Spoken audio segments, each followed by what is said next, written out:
여러분 다시 한번 여러분의 안부를 묻습니다. 지난 한 주간 굉장히 추운 한 주간이었는데 혹시 여러분의 보일러나 수도는 괜찮은지, 또 주초에 내린 눈 때문에 여러분 어려움은 없으셨는지 평안을 구하고, 또 오늘 이렇게 그 가운데서도 지난 한 주간에 저희들 신년 특별 새벽 기도회를 월요일부터 금요일까지 은혜 가운데 마치게 됐습니다. 마지막 날에는 온라인 드리는 분들과 합쳐서 정말 40명이 넘는 분들이 함께 새벽 기도를 드렸더라고요.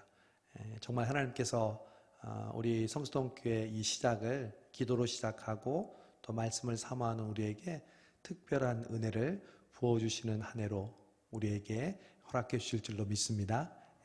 그래서 저는 오늘 예배가 더 기다려졌어요. 마치 수련회를 끝나고 그 다음 오는 주일을 기다리는 것처럼 하나님께서 우리에게 이 귀한 은혜의 한 주를 보내고 난 뒤에 우리에게 주시는 귀한 예배를 기다렸습니다. 이번 설교에 이제 주제들이 오늘부터 이제 계속되는 주제가 있는데, 그것은 바로 새 부대가 되게 하여 주사. 하나님께서 이제 우리에게 새로운 은혜들을 약속들을 축복으로 부어주시는데, 지난주에 제가 말씀드렸죠. 우리가 새 부대가 되어야 한다고. 그렇다면 어떻게 하는 것이 새 부대가 되는 것인지 몇 주 동안 함께 여러분과 함께 말씀을 나누려고 합니다. 예수와 함께한 저녁 식사라는 책이 있습니다. 여러분도 읽어보시면 정말 좋을 것 같아요. 이번 주에 청년들하고 읽으려고요. 그래서 다음 주에 청년들하고 같이 북쉐어링을 하려고 하는데, 저는 이 책을 읽었습니다. 아주 얇은 책이고 그런데 굉장히 아주 우리에게 흥미로운 책입니다. 책을 보면 닉이라는 주인공이 어느 날 직장 주소로 특별한 초대장을 받습니다. 초대장에는 이렇게 쓰여 있습니다. 나사렛 예수와의 저녁 식사에 당신을 초대합니다. 밀라노 레스토랑 3월 24일 화요일 저녁 8시. 초대장을 본 주인공은 우리와 비슷한 생각을 합니다. 아이고, 근처 교회에서 또 무슨 전도 초청 행사를 하나 보다. 그런데 조금 생각해 보니까 이상합니다. 직장 주소를 알아내는 것도 이상하고, 또 초대장을 익명으로 보냈습니다. 솔직히 교회에서 전도 행사를 하면 이런 고급 레스토랑에서 전도 행사를 할 리도 없었거든요. 원래 교회 전도 행사가 다 거기서 거기라고 생각했기 때문입니다. 도대체 무슨 꿍꿍이가 있을까? 그런데 뭔가 있는 것 같아서, 그래서 내심 기대를 하면서 주인공은 그날 저녁 레스토랑으로 갑니다. 그리고 이름을 대고 종업원의 안내를 받아서 테이블로 갑니다. 갔더니 푸른 양복을 입은 짙은 밤색의 곱슬머리를 하고 있는 30대의 남자가 앉아 있었습니다. 그리고는 일어나서 악수를 하면서 인사합니다. 닉 맞으시죠? 안녕하세요. 나는 예수입니다. 닉은 어떻게 말할지 잠시 망설입니다. 거룩하신 주 예수님, 이렇게 뵙게 되다니 정말 영광입니다 라고 해야 할지, 아니면 제자들은 함께 안 오셨나요? 라고 해야 할지, 아니면 예수님께서 이렇게 양복 차림으로 오실 줄 몰랐는데요? 어떻게 인사를 해야 할지 몰랐습니다. 그래서 닉은 기어 들어가는 목소리로 네, 그렇군요 하면서 자리에 앉았습니다. 그리고 앉은 뒤에 조심스럽게 물어봅니다. 실례합니다만 제가 아는 그분인가요? 미안하지만 저는 당신을 한 번도 만난 기억이 없는데요. 그러시죠? 닉은 다시 한번 맞은편 남자를 뚫어지게 바라봅니다. 다시 한번 말씀해 주실래요? 누구시라고요? 예수입니다. 사시는 데가 혹시 어디? 나사렛입니다. 그러시겠죠. 거기에서 자랐습니다. 태어난 건 아니고.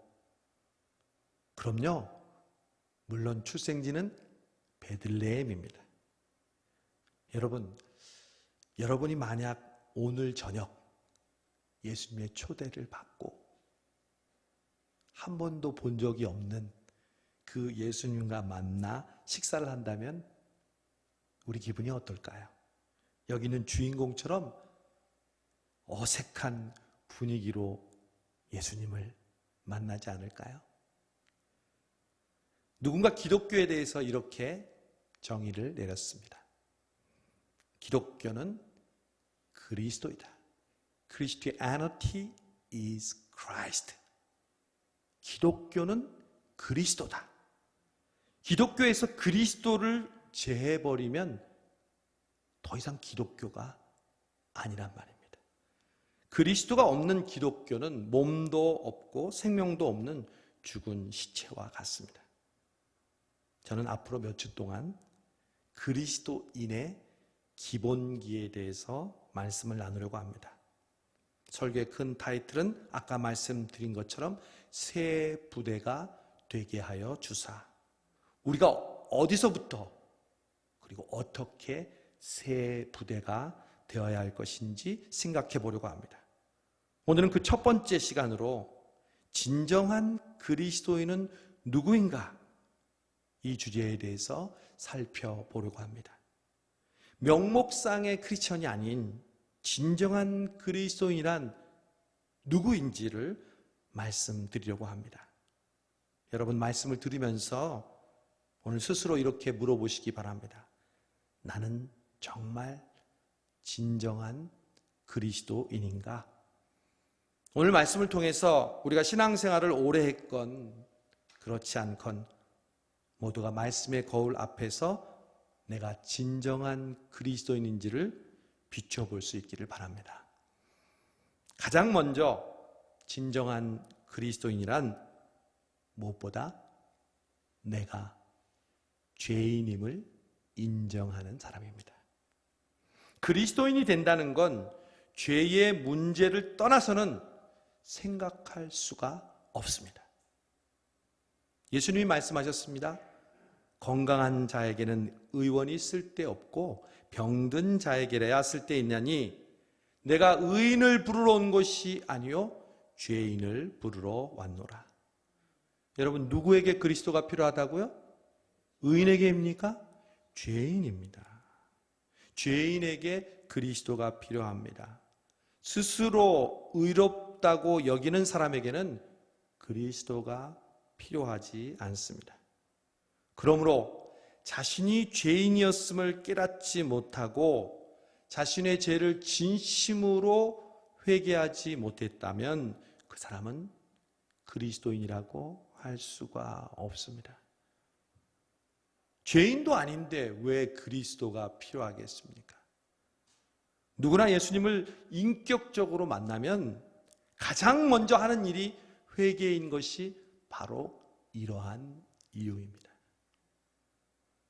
여러분 그렇다면 죄인이 되었다라는 것은 무슨 말일까요? 실제로 우리의 생활 속에 일어나는 일을 예로 들어보겠습니다. 운전을 하시는 분은 도로 중에 속도 제한이 있는 도로가 있습니다. 요즘 우리나라 도로들은 대부분 50, 60km죠. 물론 어린이 보호구역은 20, 30km입니다. 더 낮은 킬로미터도 있죠. 그런데 부주의한 운전자들은 주의하지 않고 딴 생각하다가 그만 속도를 내고 카메라를 무시하고 달리다가 찰칵 찍히고 말죠. 범칙금 딱지가 날라옵니다. 제가 시카고에 있을 때 속도 위반으로 경찰에게 티켓을 받은 적이 몇 번 있습니다. 미국은 카메라가 우리나라처럼 많지 않아서요. 경찰이 직접 속도나 신호 위반을 잡습니다. 숨어 있는 것처럼 사람들이 많이 범하는 그 지역에 있다가 경찰이 딱 나타나요. 그래서 세워요. 세우면 그 자리에서 운전면허증을 뺏기는 경우가 대부분입니다. 그리고 그 운전면허증을 어떻게 찾아오느냐? 법원에 가서 범칙금을 내고 찾아오는 경우도 있는데 또 대부분은 법정에 서야 할 때가 많습니다. 그래서 미국 생활을 좀 오래 한 사람은 법정에 한두 번 다 다녀옵니다. 저도 미국에 오래 살지는 않았지만 그래도 십몇 년을 살았으니까 법정에 다녀왔을까요? 안 다녀왔을까요? 안 다녀왔으면 이 얘기를 하지 않죠. 저도 법정에 다녀왔습니다. 죄인이 된다는 게 뭔지를 정말 시청각 교육을 통해서 뼈저리게 느꼈습니다. 제 앞에 재판장 판사가 있는데요. 얼마나 무섭고 두려운지 그냥 저절로 주눅이 들더라고요. 다행히 우리 교회에 변호사 집사님이 있었어요. 그래서 그 변호사님을 데려갔기에 망정이지 혼자 갔으면 정말 엄청나게 힘들고 어려울 뻔했어요. 들어갔는데 수많은 티켓을 받은 그리고 잘못을 한 사람들이 앉아 있더라고요. 얼굴 표정이요. 아직도 생각이 나요. 웃는 사람은 한 명도 없고요. 얼굴이 얼마나 심각하고 어두운지 제 순서가 되자 제 이름이 딱 불리는 거예요. 정한킴. 일어났어요. 재판장 앞에 변호사 집사님하고 갔어요. 근데 제 대신 변호사님이 대신 이제 얘기를 하는 거예요. 판사와 짧게 얘기를 몇 마디 하더니 벌금 얼마? 이러고 면허증을 찾아온 적이 있어요. 판결을 기다리는 죄인들의 마음이 어떤지 목사인 제가 직접 느꼈습니다. 여러분, 죄인이라는 것은요, 법을 어기는 것을 말합니다. 하나님 앞에 우리가 죄인이라는 것은 하나님의 법, 하나님의 명령, 하나님의 법도를 우리가 어겼다는 것을 의미합니다. 성경은 모든 사람이 하나님의 법을 어겼다. 즉 모든 사람이 죄인이라고 이야기합니다. 원래 하나님이 처음 아담을 창조했을 때는 인간은 죄인이 아니었습니다. 하나님은 우리에게 자유를 주신 자유인으로 우리를 창조하셨습니다. 여러분, 자유라는 게 어렵지 않아요. 그리고 복잡하지 않아요. 자유는요, 할 수도 있고 안 할 수도 있는 게 자유잖아요. 여러분, 우리가 민주주의지만 투표를 할 수도 있고 안 할 수도 있죠. 해야만 하는 것은 공산주의죠. 우리의 권리를 따라 투표를 할 수도 있고 안 할 수 있는 게 자유입니다. 여러분, 하나님 우리를 지으셨을 때 죄를 지을 수도 있고 안 지을 수 있도록 만드셨어요. 그게 자유예요. 선악과를 따먹을 수도 있고 안 따먹을 수 있도록 우리를 고귀한 자유를 주셔서 창조하셨어요. 사람이 하나님이 따먹지 말라는 그 명령을 어기고 자신의 그 자유로 하나님의 법을 어겨 선악과를 따먹음으로 하나님의 법도를 어기고 죄인이 되었습니다. 그래서 에덴 동산에서 쫓겨난 인간은 모두 다 이제는 죄를 지을 수도 있고 안 지을 수도 있는 인간이 아니라 모두 죄를 지을 수밖에 없는 인간으로 떨어진 것입니다. 그게 바로 우리의 현 주소입니다. 이것이 바로 인간의 전적인 타락입니다. 이 사실을 100% 인정하는 것이 그리스도인이 되는 출발입니다. 왜요? 그래야 그리스도가 필요하거든요. 그걸 알지 못하면 굳이 그리스도가 필요하지 않습니다. 여러분, 믿지 않는 사람들이 왜 지금도 믿지 않겠습니까? 자기가 그런 죄인이 아니라는 거예요. 예수님이 나를 위해서 무슨 죄를 용서받기 위해서 대신 십자가를 지냐는 거예요. 여러분, 그런 걸 뭐라 그러는지 아세요? 무지라고 합니다. 인간의 가장 큰 죄악은 무지입니다. 탐욕보다도, 인간이 가진 욕심을 부리는 것보다도 더 큰 죄악은 무지입니다. 결국 하나님을 알지 못하고 예수 그리스도를 알지 못하고 자기 자신이 죄인임을 알지 못함으로 그 사람은 심판받고 하늘나라에 가지 못하는 형벌을 받게 됩니다. 여러분, 저와 여러분이 그리스도인이 된다는 것은 이 무지로부터 벗어나는 것을 의미합니다. 즉, 내가 하나님 앞에 죄를 범한 죄인이라는 것을 100% 인정하는 것입니다. 그러나 그것을 깨닫는 것은 내 힘으로 되지 않습니다. 내가 죄인이라는 걸 깨닫는 게 내 힘과 의지로 돼요? 절대 안 돼요. 어떻게 알게 될까요? 하나님의 은혜로, 성령님의 역사로. 그래서 내가 죄인임을 깨닫는 것은 하나님의 선물입니다. 하나님의 은혜입니다. 여러분, 그런데 우리가 예수 믿기 전에 이렇게 내가 죄인임을 깨닫고 예수 믿고 구원받았잖아요. 그리고 예수 믿고 난 다음에 우린 죄를 안 짓습니까? 혹시 그런 분 있습니까? 예수 믿고 난 다음에 나는 죄를 하나도 짓지 않았습니다. 그런 분은 교회에 나오실 필요 없죠. 또 다른 말로 하면 그리스도가 더 이상 필요하지 않습니다. 문제는 그리스도를 믿고 난 이후에도 우리의 죄는 계속 이어진다는 것입니다. 물론 우리는 구원에 이르는 회개는 한 번이면 족합니다. 예수님이 비유를 들어 설명했죠. 목욕한 사람은 한 번만 목욕하면 된다. 그러나 손과 발은 매일 씻는 것처럼 자신의 죄를 매일 회개해야 된다고 가르쳐 주셨습니다. 여러분, 왜 우리가 말씀을 들을 때 마음이 내 자신을, 죄를 보는 것을 느낄 수 있습니까? 왜 잠언을 쓰면서 왜 우리에게 찔림이 옵니까? 왜 찬양하고 기도하는데 나도 모르게 눈물이 주르르 흐릅니까? 바로 성령님이 우리와 함께 하실 때 우리에게 죄를 뉘우치는 마음을 주시기 때문에 그런 줄로 믿습니다. 그러므로 회개는 의무가 아니에요. 하나님 앞에 나오면 자연스럽게 우리에게 부어주시는 하나님의 은혜인 줄로 믿습니다.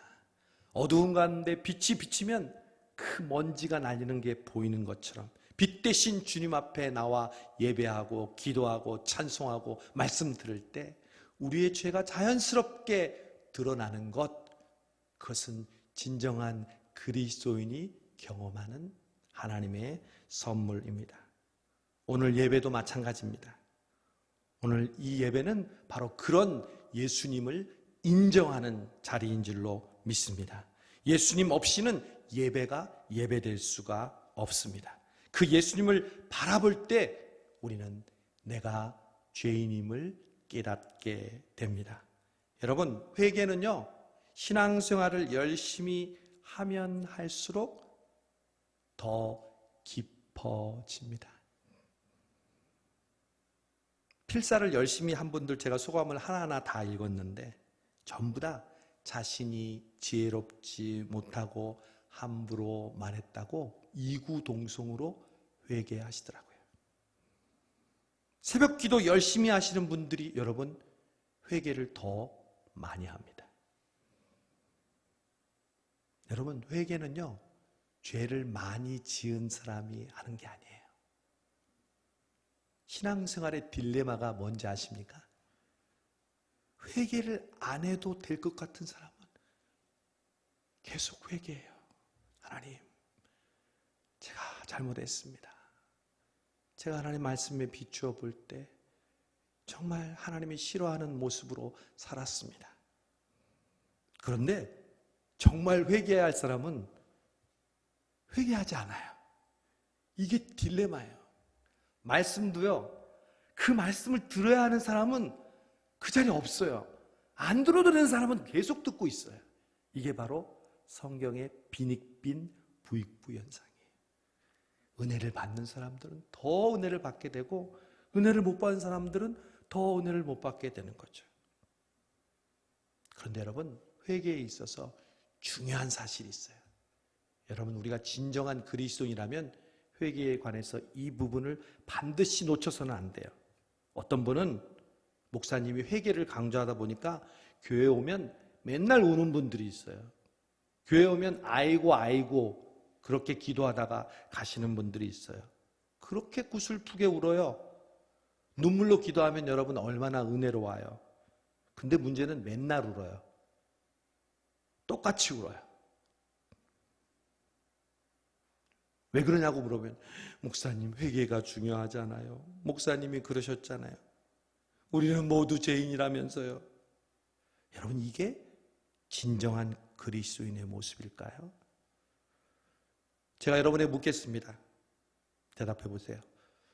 지난번에도 한번 물었는데 여러분은 지금 죄인입니까? 의인입니까? 말씀해 보세요. 정답은 의인입니다. 엥? 목사님 지금까지 설교하면서 우리가 다 죄인이라고 그러면서 무슨 의인이라고 말씀하시면 여기서 이렇게 하고 저기서 이렇게 얘기하십니까? 그러면 다시 한번 여러분 묻습니다. 여러분 죄인이 천국 갑니까? 의인이 천국 갑니까? 당연히 죄인은 지옥 가고 의인은 천국 가죠. 다시 묻습니다. 여러분 지금 죽으면 천국 갑니까? 지옥 갑니까? 천국 가죠. 다시 한번 묻습니다. 여러분은 의인입니까? 죄인입니까? 의인이죠. 의인이어야 천국 가니까요. 여러분 명심하세요. 우리의 스테이터스는, 우리의 신분은 의인이에요. 그런데 그 의인 앞에 의인과 동일한 의미가 있어요. 죄인이라는 단어로 표현되는 의인과 동일한 단어가 있어요. 그것은 바로 용서받은 죄인입니다. 마치 수학기호에 마이너스 곱하기 마이너스는 플러스인 것처럼 죄인은 죄인이에요. 근데 어떤 죄인이에요? 용서받은 죄인은 의인인 거죠. 저와 여러분은 용서받은 죄인, 즉 의인입니다. 죄인은 천국 절대로 못 갑니다. 그런데 어떤 죄인이 천국 가는지 아세요? 용서받은 죄인입니다. 여러분, 내가 죄인임을 인정하라는 것은 그냥 슬퍼하고 죄책감을 가지고 살라는 것이 절대로 아닙니다. 그러면 늘 그 사람은 죄인으로만 삽니다. 예수님이 우리를 그렇게 죄인으로 살게 하려고 이 땅에 오셨습니까? 십자가에 죽으셨습니까? 아니요. 우리가 의인으로 살아가라고 십자가를 지셨습니다. 우리의 모든 죄를 용서해 주셨습니다. 과거, 현재, 미래의 죄까지 다 용서해 주셨습니다. 그래서 우리는 의인으로 살아가는 것입니다. 그래서 우리는 감사하게 되는 것입니다. 기뻐하게 되는 것이고 평안하게 되는 것입니다. 그런데 예수님 당시에 자칭 의인이라고 여기는 사람들이 있었습니다. 바로 바리새인과 서기관들이었습니다. 자기들은 율법을 철저히 지키니까, 예배를 잘 드리니까 의인이라고 여기고, 남들은 자신처럼 율법을 지키지 않으니까 죄인이라고 정죄했습니다. 여러분, 자칭 의인과 용서받은 죄인이 이렇게 차이가 있습니다. 예수님 없는 죄인은 자기 비하와 절망에 빠집니다. 그러나 예수님이 있는 죄인은 용서받은 죄인으로 마침내 의인으로 살아가게 됩니다. 예수님이 있는 의인은 스스로가 의인이어서가 아니라 하나님이 우리를 의롭다 인정해 주심으로 의로워지는 줄로 믿습니다.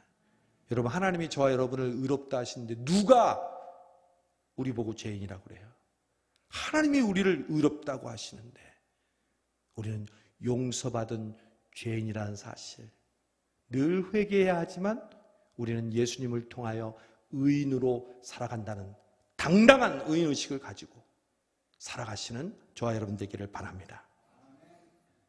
이제 두 번째, 첫 번째는 내가 죄인임을 인정하고 그리스도가 필요함을 깨닫는 사람이 그리스도인이라면 이제 그 다음 단계가 무엇일까요?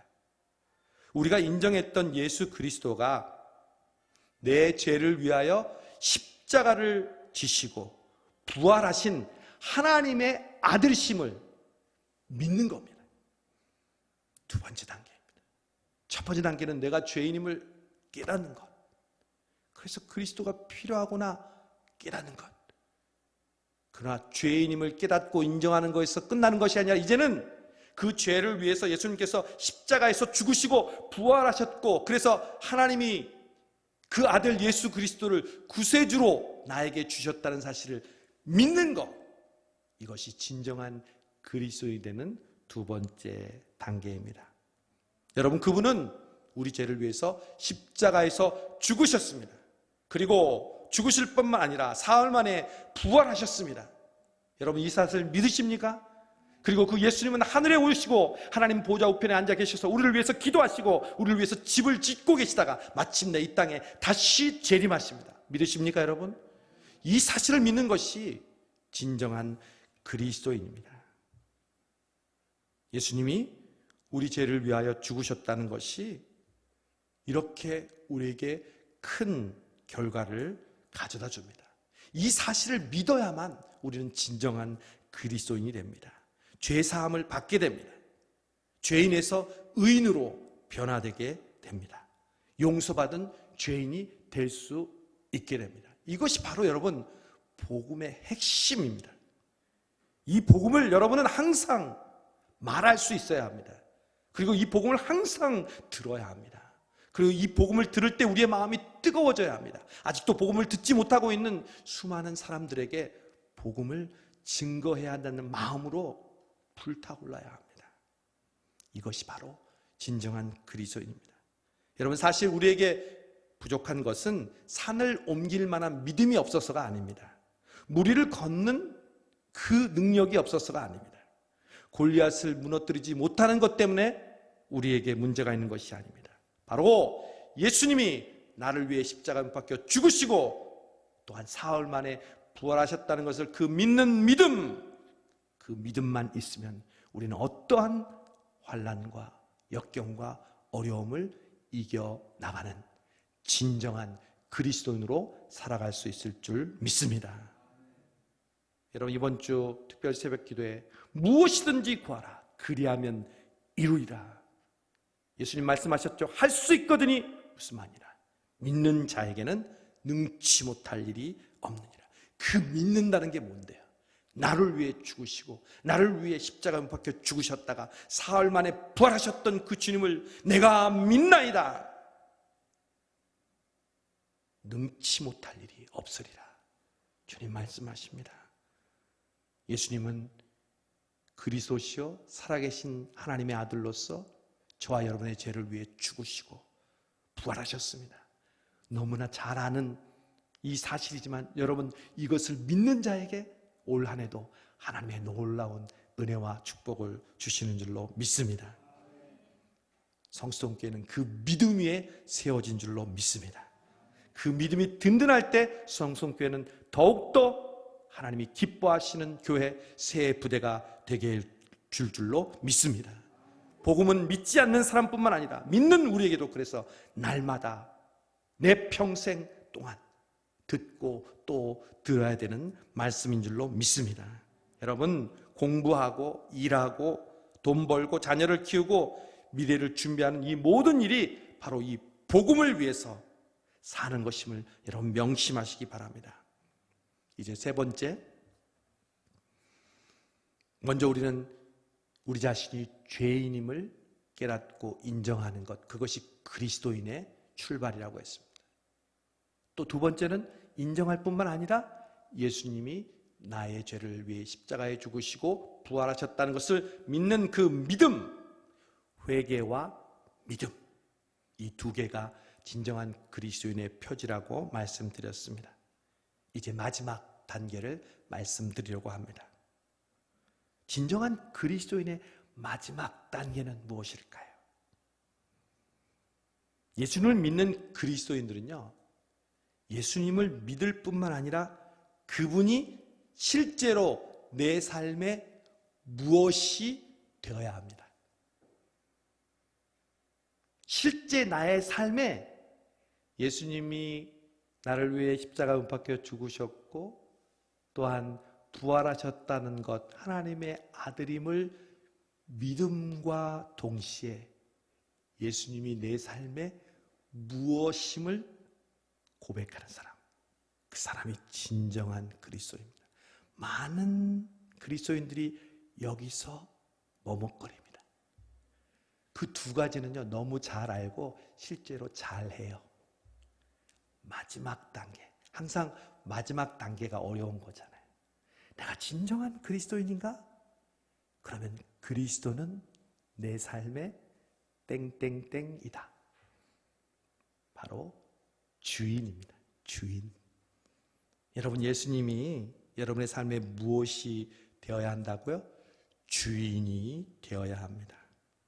진정한 그리스도인은 예수님을 내 삶의 주인, 롤드, 왕으로, 주인으로 모시고 사는 사람입니다. 여러분, 주인이 뭐죠? 소유와 모든 주권을 가진 사람을 주인이라고 합니다. 쉽게 우리식으로 이해하면 집주인이 있어요. 집주인이 세입자에게 뭐라 그러죠? 방 빼요. 그럼 어떻게 해야 돼요? 방 빼야죠. 왜요? 주인이니까. 사장님이 그만두세요. 그러면 그만둬야 돼요. 왜? 사장님이니까. 주인이니까. 여러분, 마찬가지예요. 그리스도인이 된다는 것은 주님이 우리의 모든 삶의 주인됨을 고백하는 것입니다. 여러분, 주님이 우리의 모든 삶의 주인이 되셨습니까? 여러분, 예수님은 우리의 생명의 주인인 줄로 믿습니다. 여러분, 우리가 죽고 사는 것 어디에 달려 있어요? 건강관리, 체크업, 좋은 약, 의료기술? 아니요. 우리의 생명은 주님께 달려 있어요. 주님이 오늘 밤 방 빼라 그러면 주님께 가는 거죠. 나이가 많아서 갑니까? 아니요. 우리의 생명이 주님께 달려 있는 거예요. 오늘도 저와 여러분이 살아있는 이유는 건강해서가 아니라, 나이가 젊어서가 아니라, 좋은 약을 먹어서가 아니라, 내 생명의 주인이신 주님이 나를 살려주셨어요. 허락하셨어요. 덤으로 선물로 주셨어요. 오늘 하루를. 그래서 우리가 살아가는 줄로 믿습니다. 예수님은 우리의 구원자일 뿐만 아니라 우리의 모든 삶의 주인이십니다. 쉽게 말하면 예수님은 주인이고 우리는 종입니다. 예수님은 교회에서만 주가 아니라 내 구체적인 삶의 모든 영역에서 주인이 되십니다. 나의 왕이십니다. 여러분, 내 시간의 주인은 누구예요? 주님입니다. 주님이 사랑하는 아들아, 사랑하는 딸아, 나를 위해 좀 시간을 쓸 수 있겠니? 네, 주님. 사랑하는 아들아, 나를 위해서 너의 물질을 좀 쓸 수 있겠니? 여러분, 내 것을 주님께 드리는 것이 아니에요. 헌금은 모든 것이 주님 것인데 그것을 표시하는 게 헌금이에요. 그게 진정한 그리스도인이죠. 내가 가진 경험, 내가 가진 재능, 내가 가진 능력, 그 주인이 다 주님이십니다. 그 주님이 나에게 주신 그 모든 것인데 그 중에 일부를 나를 위해 쓸 수 없겠니 하실 때, 당연하죠. 주님 것인데 왜 그렇게 말씀하십니까? 이런 반응을 보이는 것이 그리스도인이라는 거죠. 그런데 아주 비극적인 일이긴 하지만 우리에게 일어나고 있는 그러한 현상들이 있습니다. 세례를 받고 예배를 드리고 성경을 읽고 기도를 하고 직분을 받고 교회 봉사를 하면서도 그리스도를 주인으로 모시지 않고도 신앙생활 할 수 있다는 것입니다.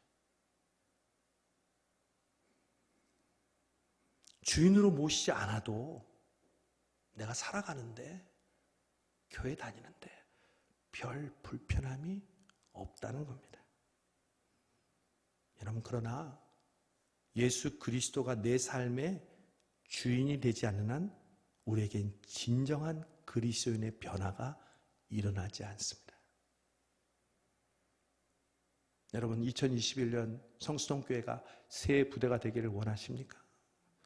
여러분 개인과 가정과 여러분의 직장과 사업이 새 부대가 되기를 원하십니까?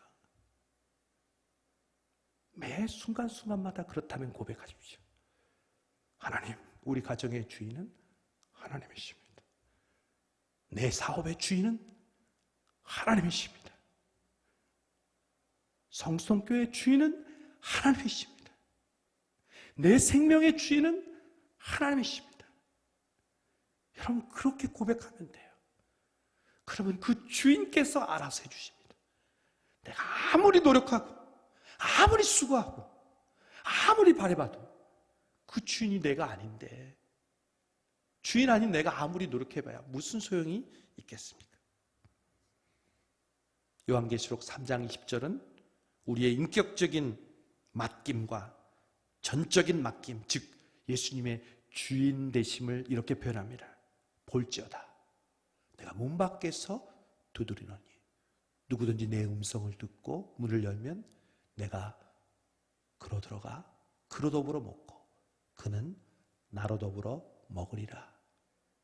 여러분 요한계시록 3장 20절은 전도할 때 사용하는 말씀이지만 정말 그 말씀을 더 깊이 보면 그 말씀은 이미 예수님을 믿고 있는 요한 공동체에게 보내는 편지입니다. 구원 받을 때도 문을 두드리지만 예수를 믿는다고 하는 성도들에게도 예수님께서 지금 우리의 문을 두드리고 계시다는 겁니다. 왜? 내가 너의 주인이 되고 싶다. 그 주인이 되는 그 문을 열어줄래? 여러분 유명한 예수님이 문을 두드리는 그 성화를 보면요, 자세히 보면 밖에 문고리가 없어요. 예수님은 절대 억지로 들어가지 않습니다. 문을 부수고 들어가는 분이 아닙니다. 그 안에서 열어줄 때 예수님 기쁘게 들어가십니다. 예수님 저의 주인이 되어주세요. 제 모든 것을 주관하시고 다스리시고 예수님 마음대로 하세요. 이럴 때 예수님 기뻐하시고 우리에게 그토록 바라시는 그 은혜와 축복을 주시는 줄로 믿습니다. 그러므로 우리에게 중요한 것은 어느 이단이 말하는 것처럼 구원받은 날이 몇 날, 몇 월, 몇 시인지 기억하는 것이 아닙니다. 그리스도께 문을 열어드린 날짜나 그러한 장소나 방법이 중요한 것이 아니라 지금 나의 주인이 예수님인지 나인지 고백하는 그것이 중요한 것입니다. 주님께서 지금 저와 여러분이 고민하는 그 문제를 놓고 그 문제의 주인이, 그 해결할 수 있는 분은 주인은 오직 주님이십니다. 고백하는 걸 지금 기다리고 계십니다. 두드리고 계십니다. 그런데 우리는 38년 된 병자처럼 주님, 다른 사람이 나를 지금 데려다 주지 않아서 내가 이렇습니다. 그래서 그런 천사가 물이 동하면 저는 거기 들어가지 못합니다. 이렇게 다른 핑계와 이유만 대고 있지 않습니까? 주님이 내 주인이 되어주시면 그 문제가 해결되는데, 여러분 성수동교회는 2021년 항상 내가 부족한 죄인임을 인정하는 용서받은 죄인이 모인 공동체로 살아가게 하실 줄로 믿습니다. 나의 허물과 죄를 자백하고 그리고 나서 내가 하나님께 용서받은 의인으로 기쁘고 당당하게 하나님의 자녀답게 살아가는 교회로 올 한 해를 살아가게 하실 줄로 믿습니다. 그러나 죄책감이 아니라, 내가 그 죄로 인해서 시달리는 것이 아니라 진정 예수님이 나를 용서해 주셨기에 다시 고백하고 뉘우치고 이제 기뻐하고 감사하는 우리가 되게 하실 줄로 믿습니다. 여러분 예수 믿고 당당하게 사세요. 의인으로 사세요. 그게 여러분의 인생을 결정해요. 여러분의 방향을 결정하고 여러분의 자녀들과 여러분의 미래를 결정해요. 어떻게 사느냐? 죄인으로 살 것인가? 아니면 용서받은 죄인 의인으로서 사실 것인가? 한 해 동안 하나님께 주시는 그러한 놀라운 은혜를 경험하는 우리 성수동 교회가 되기를 바랍니다. 마지막으로 올 한 해는 예수님이 우리의 모든 삶의 주인이 되시는 그런 한 해가 되게 하실 줄 믿습니다. 주님, 모든 것이 주님으로부터 나왔습니다. 주님 것입니다. 주님이 우리에게 원하실 때 그 마음 가지고 있다가 네 주님, 주님 받으시옵소서. 주님의 것을 주님께 드립니다. 그러니 뭐 드려도 자랑할 게 뭐가 있어요? 뭐 내가 내 것 드리니까 자랑하죠. 남의 것 주는데 뭐가 자랑할 게 있어요? 주님의 것을 주님께 드리는, 그래서 세부대가 되어서 우리 주님께 영광 돌리는 이 한 해 우리 성수동교회 저 여러분 되시기를 주님의 이름으로 간절히 축원합니다. 기도하겠습니다. 좋으신 하나님 감사합니다. 올 한 해 세부대가 되게 해주시려고 우리로 지난 특별 새벽기회들을 통해서 말씀 부여잡고 부르짖게 해주시고 많은 성도들이 한 마음으로 하나님께 약속의 말씀 부여잡고 기도하였습니다. 오늘 그 기도에 드리는 이 예배에 하나님이 주시는 축복의 말씀, 내가 늘 죄인임을 깨닫고 용서받은 죄인으로 의인으로 살게 해주시고 예수 그리스도가 나를 위해 십자가에 죽으시고 부활하셨다는 그 믿음만으로 우리의 모든 어려움을 넉넉히 이기게 해주시고 마침내 우리 주님이 우리의 주인이 되셔서 그 주님의 말씀에 기쁘게 순종하며 살아가는, 그리하여 모든 것이 가능하며 이루어지는 우리 성수동 교회와 우리 모든 성도들 되게 하여 주옵소서. 예수님의 이름으로 기도하옵나이다. 아멘.